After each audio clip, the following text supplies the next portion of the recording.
Hello, my name is Jonathan Lee, and this is part 2 of the video on how to switch between activities. In this tutorial, I'll show you how to navigate between two menus without the use of XML files. So therefore, we'll be hard coding in our the layout. So the way we do this is by similar to the XML files from the previous video. We're going to have to add in a layout and a text view. So let's do that right now. In my case, I'm going to choose to use a frame layout instead of a text or a linear layout, I believe. Yeah, a linear layout. So I'm going to use a frame layout. It doesn't actually matter for our purposes which layout we are using, as all we're printing out is just simple text. We're also going to have to add in a text view similar to what we have here, a text view right here. Protected text. And let's just implement the methods that we did not include. By the way, the hotkey to do that is Alt-Enter, just in case you're wondering. Alright, we're no longer going to need to use a set content view as we're going to be using our own set content view. In this case, we're going to set it... probably shouldn't have deleted that, actually. Alright, in this case, instead of set content view being set to the XML file, we're going to set it instead to our frame layout. Alright, first we're going to want to initialize our frame layout and text views. So we'll do that by doing this. Frame layout is equal to new frame layout this. And v is equal to new text view this. So by doing those two lines of code, we have just initialized our two objects that we declared in the beginning. So now we're going to want to set the text, so let's just set the text to be... Oops.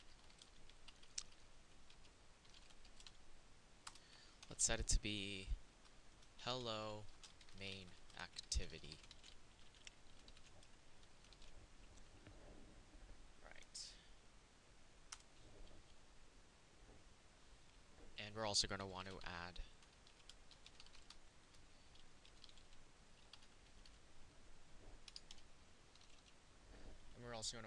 the text view to the frame layout. Ah, shoot, come on. There we go. And finally, we're going to want to add an on-touch listener to the text view itself. Now, what this is going to do is cause the entire text view or the entire screen to basically become one large button, which we can use to navigate. So we're going to add an on-touch listener by doing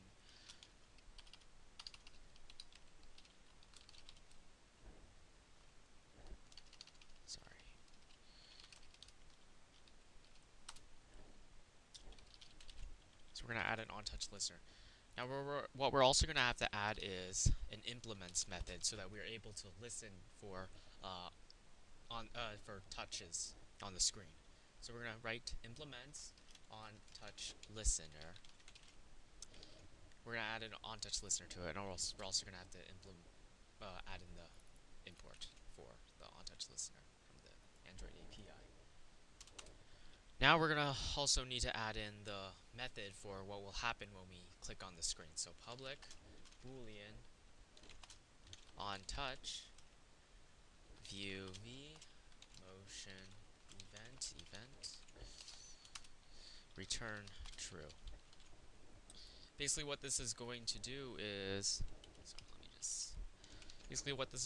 just return true whenever you touch the screen. For now, it's not going to do anything. And now we're just going to copy pretty much everything that we just wrote into our second activity. Oops.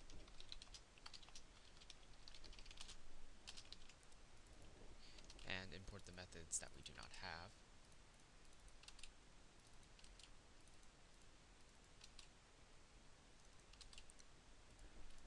Alright, there we go. Oh, also of note is that you also want to make sure that manifest file is the same from before. You still need to make sure that both activities are recorded. Here's our second activity and here's our first activity. Just make sure that they're both there as well, otherwise this will not come, or it'll crash at runtime.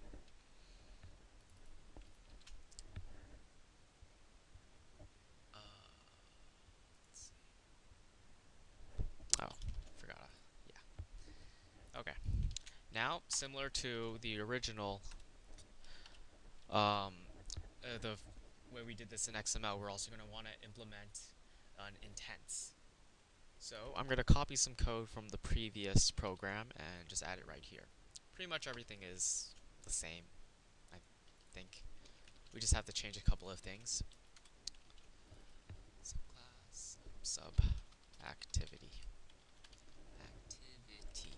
Sorry, I'm having trouble spelling. Yeah. And main activity. Activity. Okay. And let's test it. So let's just run it and see what happens.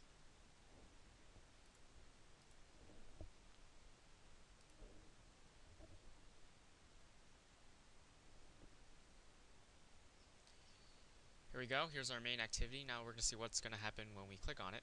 Hopefully not crash. Oh, I forgot to set the text for the second activity to show. So I'll do that right now before we continue. Hello sub activity. And let me just check this. Okay. Let's just run it again.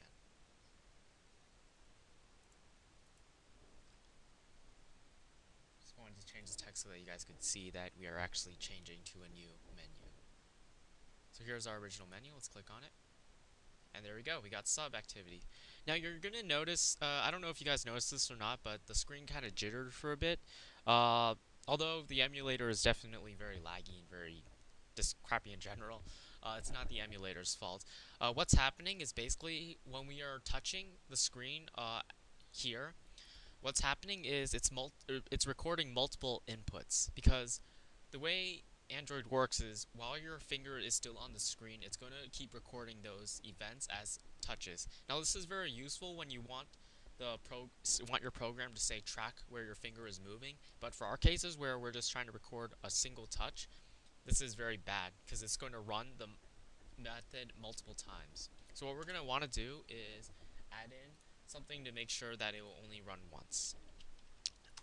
So what we're going to add is an event. Get action is equal to motion action. Sorry.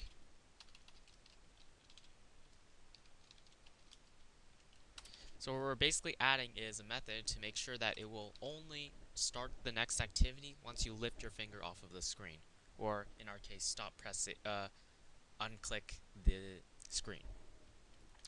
So we're going to add a similar method, to the sub activity. Run it again.